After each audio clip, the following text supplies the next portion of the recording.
അസ്സലാമലൈക്കും. ഇന്ന് കുറച്ച് പരിചയപ്പെടലുകളാണ്. ഡ്യൂട്ടിക്ക് എത്തിയതും ഷുഹൈബിനൊരു സലാമും കൊടുത്ത് ഞാൻ എന്റെ പരിപാടിയിലേക്ക് നടന്നു. ഇത് സുഹൈബിന്റെ സ്ഥിരം പരിപാടി, ഒരു ഇൻടേക്ക് പരിപാടി, വെള്ളം ഒഴിച്ചെടുത്ത് പുക വരുത്തിക്കുന്ന പരിപാടി. ഓന്റെ അത് വിട്, ആ കാര്യപ്പെട്ട പരിപാടിക്ക് പോകും. വന്ന പാടെ മൊയ്തുക്കാന്റെ വീട് എന്നൊരു ചായ, അതിന്റെ കൂടെ തന്നെ ഒന്ന് ഓണാവാന് എമ്മച്ചാറിന്റെ രണ്ടുപേരി പാട്ടും, ചായക്ക് കൂട്ടാനുള്ള ചായക്കടിയും ഉച്ചക്ക് തിന്നാനുള്ള ചോറും എന്റെ ഓള് രാവിലെ തന്നെ സെറ്റാക്കി. നഴ്സറി കുട്ടികൾ സ്കൂൾക്ക് വരുന്നവരെ ഞാൻ വരില്ല. മാഷാ അല്ലാ, ഉണ്ടാക്കി തരാൻ ഓക്കും ഇഷ്ടമാണ്. ഇങ്ങനെ തിന്ന് തീർക്കാനാണെങ്കിലോ എനിക്ക് അതിലേറെ ഇഷ്ടം. നമ്മൾ പരിപാടി പറഞ്ഞില്ലല്ലോ അല്ലേ, നമ്മൾ ഹോൾസെയിൽ ആയിട്ടും റീറ്റെയിൽ ആയിട്ടും ഐഫോൺസും ആർസി കാർസും ചെയ്യുന്ന പരിപാടിയാണ്. അതുകൊണ്ട് തന്നെ വരുന്ന കോളിനും വരുന്ന മെസ്സേജിനും ഒരു കയ്യും കണക്കുണ്ടാവില്ല. അതുകൊണ്ട് തന്നെ നമുക്കുണ്ടാകുന്ന ഏറ്റവും വലിയ ചലഞ്ചാണ് ഈ വരുന്ന മെസ്സേജസിനും കോൾസിനും കൊടുക്കാനുള്ള മറുപടി. അതിങ്ങനെ വള്ളിയും പുള്ളിയും വിടാതെ അങ്ങനെ കൊടുക്കണം. അതിന്റെ ഇടയിലാണ് ഇന്നലെ സ്റ്റോക്ക് വന്നതിന്റെ ഓർമ്മ. അതൊക്കെ അതിൻ്റെതായിട്ടുള്ള സ്ഥാനത്ത് വെച്ച് ഞാൻ എന്റെ പണി തുടർന്നു. ഇനി നമുക്ക് ഇങ്ങനെ ഓരോ ഗ്യാപ്പിട്ട് ഓരോരുത്തരും ഇങ്ങനെ പരിചയപ്പെടാം. ഇതാണ് നമ്മളെ പോരാളി സുഹൈബ്. നീളം കൊണ്ട് അവനൊരു ബാബു ആന്റണി ആണെങ്കിലും മനസ്സുകൊണ്ട് അവനൊരു മാടപ്രാവ.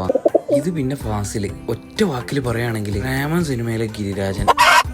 അങ്ങനെ ഇവന് ഡ്യൂട്ടിക്ക് വന്നു കഴിഞ്ഞാല് ഞാൻ റൂമിക്ക് പോകും. അങ്ങനെ ഓൾണ്ടാക്കി തന്ന ചോറെടുത്ത് ഞാൻ റൂമിക്ക് നടന്നു. എന്റെ റെസ്റ്റ് ടൈമാണ്.